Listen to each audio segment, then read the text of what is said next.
प्रिय संस्कृत मित्राणि नमः संस्कृतास।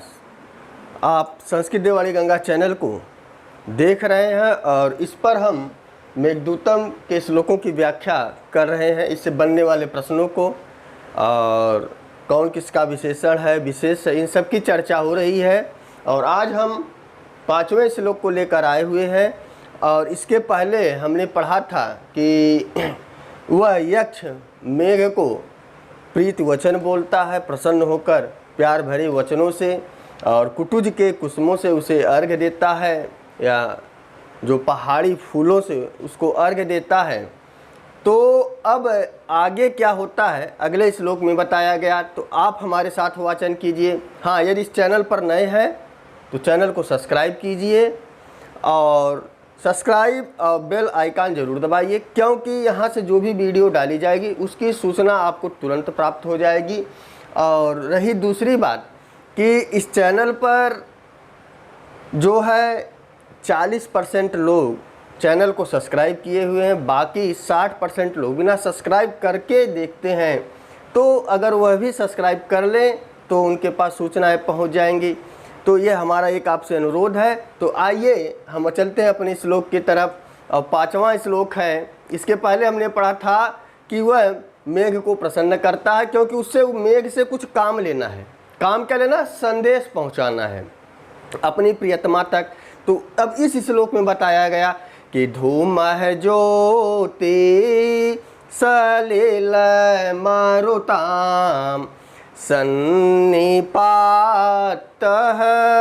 क्व मेघ संदेशार्था क्व पटुकरणैः प्राणभि प्रापणेया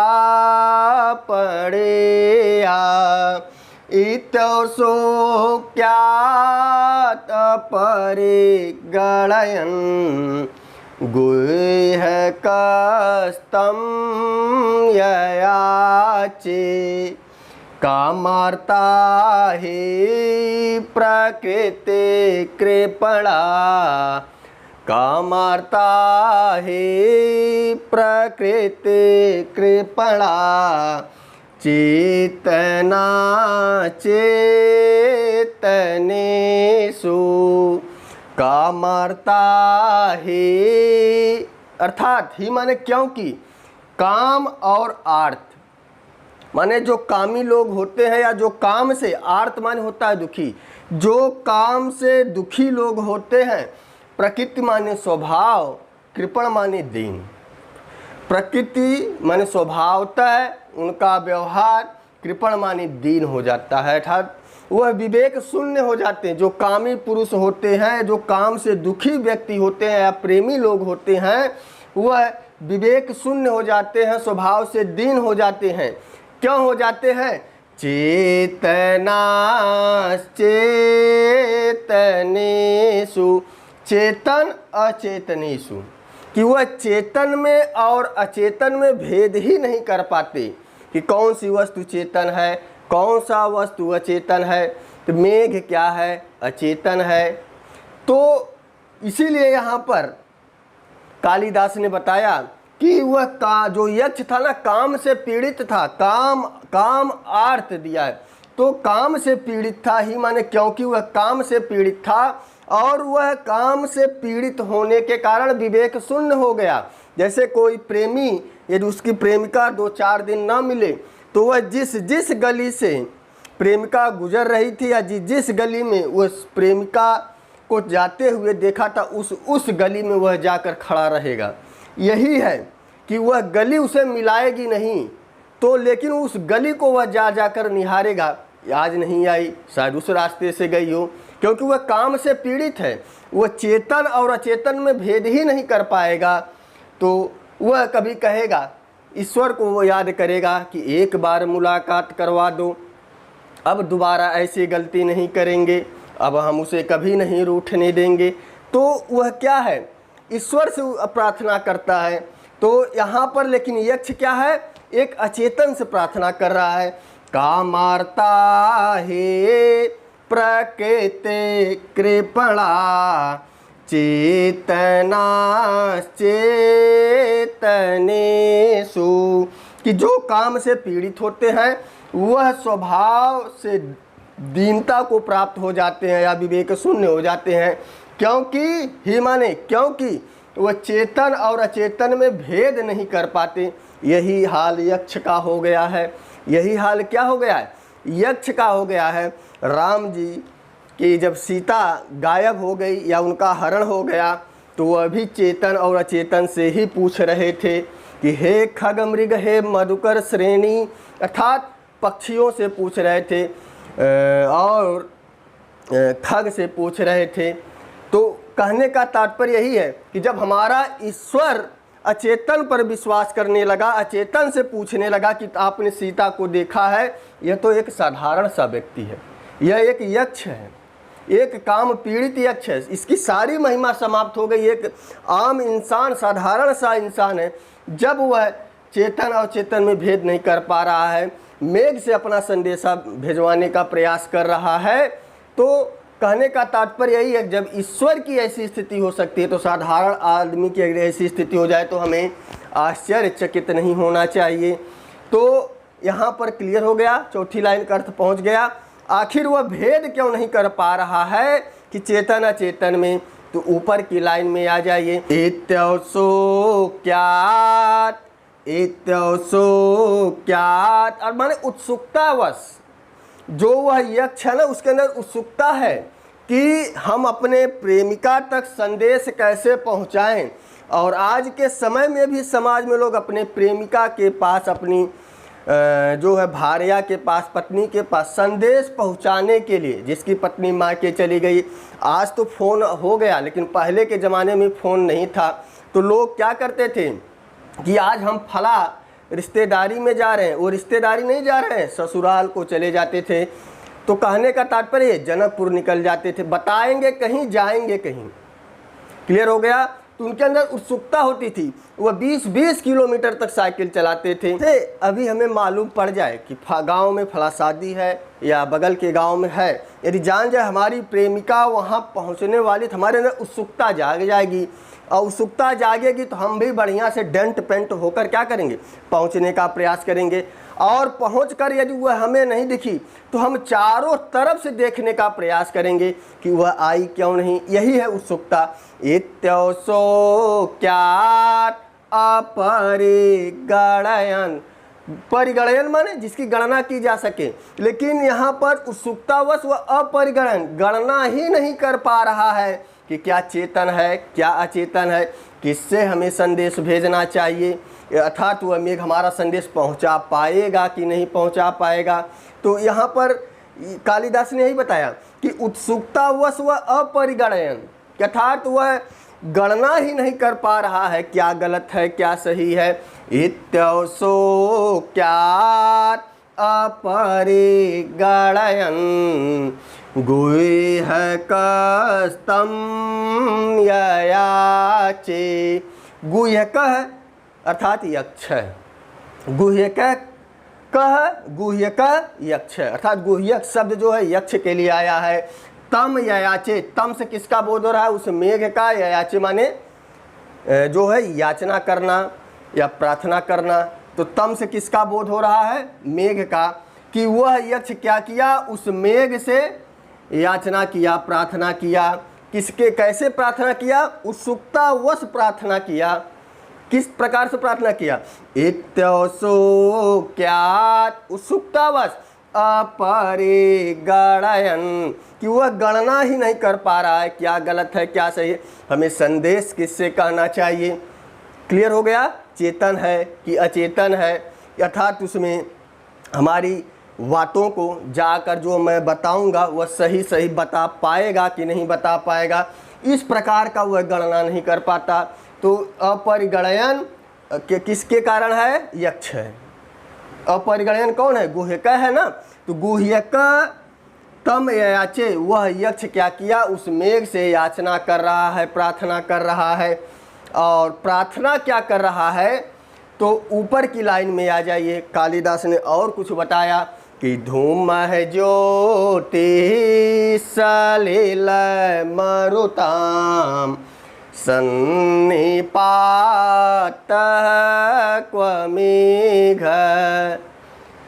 धूम है ज्योति है धूम धुआं, ज्योति प्रकाश, सलिल जल, मरुत हवा, चार चीज़ें हैं। मेघ चार चीज़ों से मिलकर बना है कि धूम है ज्योति है सलिल मरुताम। यह जो मेघ है धूम से तथा धुएं से, प्रकाश से, जल से और वायु से, इन चार चीज़ों का सन्निपात अर्थात मिश्रण है। किसका किसका? धूम है ज्योति है सलिल मरुताम सन्निपात क्व मेघ। कहाँ नीचे बताया गया ना कि वह चेतन अचेतन का गणना ही नहीं कर पा रहा है। क्यों नहीं गणना कर पा रहा है? उत्सुकतावश। और ऊपर बताया गया कि जो वह मेघ है कि धूम है ज्योति सलिल मरुताम, कि वह जो मेघ है धूम ज्योति सलिल मरुत का मिश्रण है। को मेघ है, कहाँ मेघ? वह जो मेघ है धूम ज्योति सलिल मरुत का मिश्रण वाला कहाँ मेघ? और नीचे आ जाइए, दूसरी लाइन में दिया है संदेशार्था क्व पटुकरणै प्राण भे प्रापणेया। प्राण भी प्रापणीया संदेशार्था, प्राणियों के द्वारा, प्राण भी प्राणियों के द्वारा प्रापणीया पहुँचाने योग्य संदेशार्थ।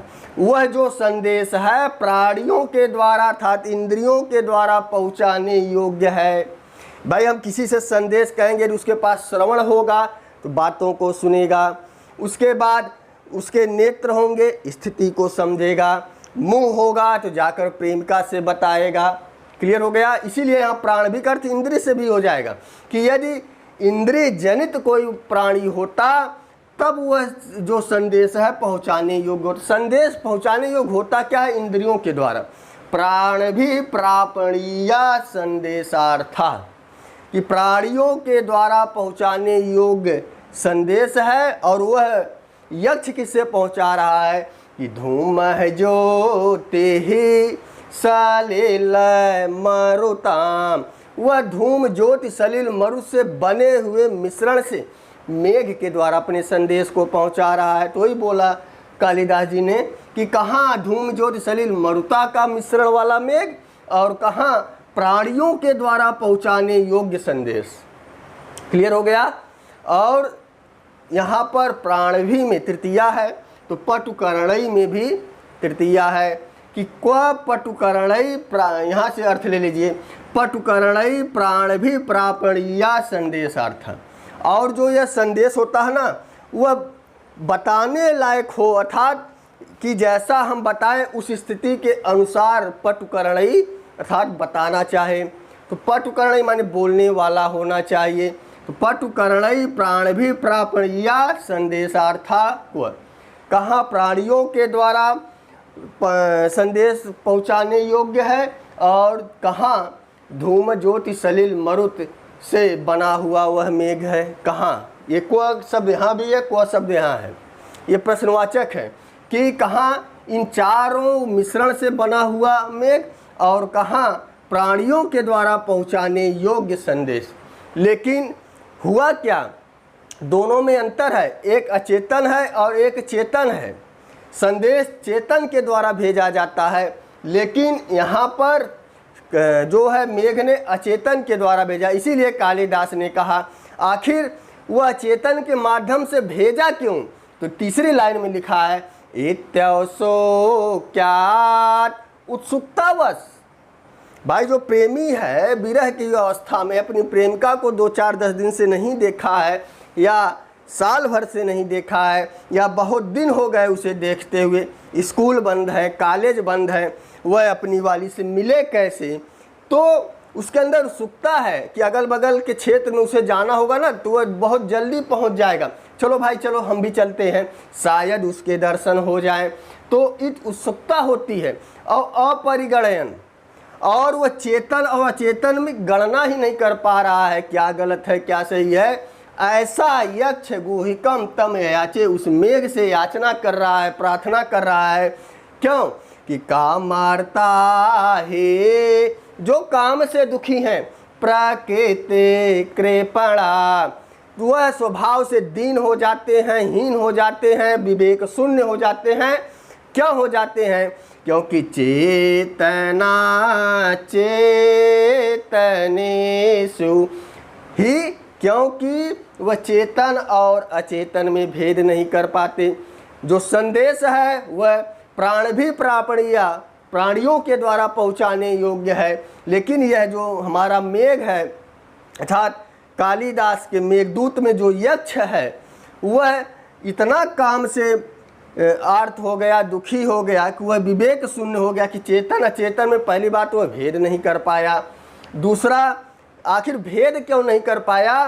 क्योंकि उसके अंदर उत्सुकता थी, हम कितनी जल्दी जो है अपनी प्रियतमा के यहाँ संदेश पहुँचाएं। सावन नज़दीक आने वाला है, हम उसकी जान की रक्षा कर। दैता जीविता लंबनार्थी, पिछले श्लोक में आप पढ़ कर आए हैं कि हम उसके जीवन को बचाना चाहते हैं, वह जीवित रहे, क्योंकि सावन का महीना आ रहा है और सावन का महीना विरही के लिए, वियोगियों के लिए बहुत ही दुखदाई होता है।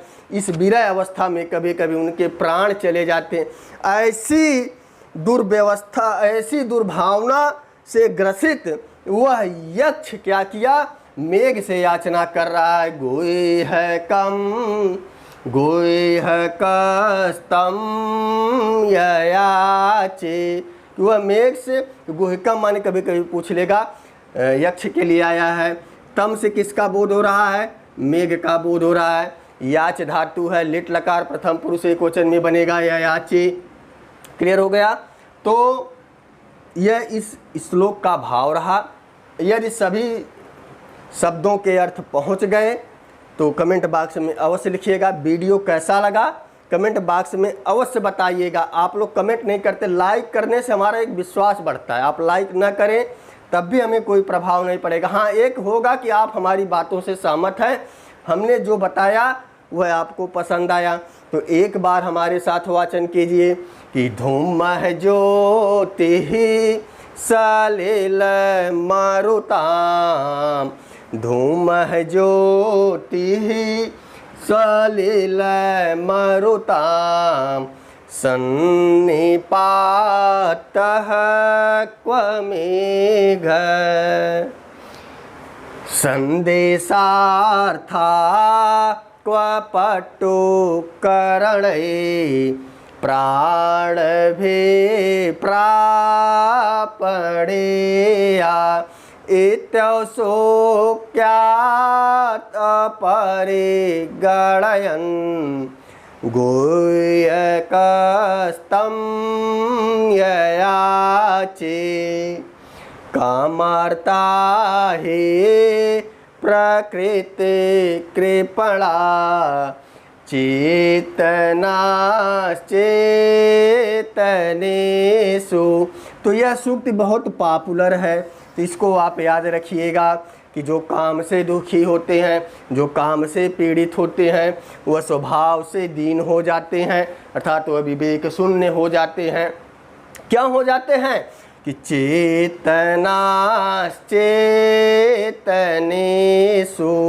कि वह चेतन और अचेतन में भेद नहीं कर पाते। क्योंकि धूम ज्योति सलिल मारुताम, जो वह मेघ है ना, वह धूम से, प्रकाश से, जल से और हवा से बना है, और ये चारों चीज़ें ऊपर पाई जाती है। धुआं भी ऊपर मिलेगा, प्रकाश भी ऊपर से आता है, जल भी ऊपर से गिरता है और वायु भी हवा में रहती है, इसीलिए मेघ ऊपर ऊपर रहता है। तो और यह अचेतन है, इसके अंदर कोई भी चेतना नाम की चीज़ नहीं है। और जो हमारा संदेश है, प्राण भे प्रापणेया, और पटुकरण माने अपने इंद्रियों के द्वारा अर्थात जीवधारियों के द्वारा पहुँचाने योग्य है, जो आपकी बातों को सुन सके, जो आपकी बातों को बता सके, जो आपकी अवस्था को देखकर उनको सही सही बता सके। तो इसमें हमें इंद्रियों का ज्ञान होना चाहिए। संदेश पहुंचाने के लिए क्या है, जो है प्राण भी लोग चाहिए, इंद्रिय जनित लोग चाहिए, जिसके पास इंद्रिय हो। लेकिन यह यक्ष क्या किया कि धूम जो ते साले मारुता, कि इन सब चीज़ों से बने मिश्रण से जो मेघ बना उसके माध्यम से गुह्यकम तम याचे, उस मेघ से प्रार्थना कर रहा है कि हमारी सब बातें उस मेरी प्रियतमा से, उस अलकापुर में रहने वाली मेरी यक्षिणी से बता देना। तो यह श्लोक का भाव रहा। तो वीडियो कैसा लगा कमेंट बॉक्स में अवश्य बताइएगा। तो बस आज के लिए इतना ही। नमः संस्कृताय, शुभ संध्या, शुभ रात्रि।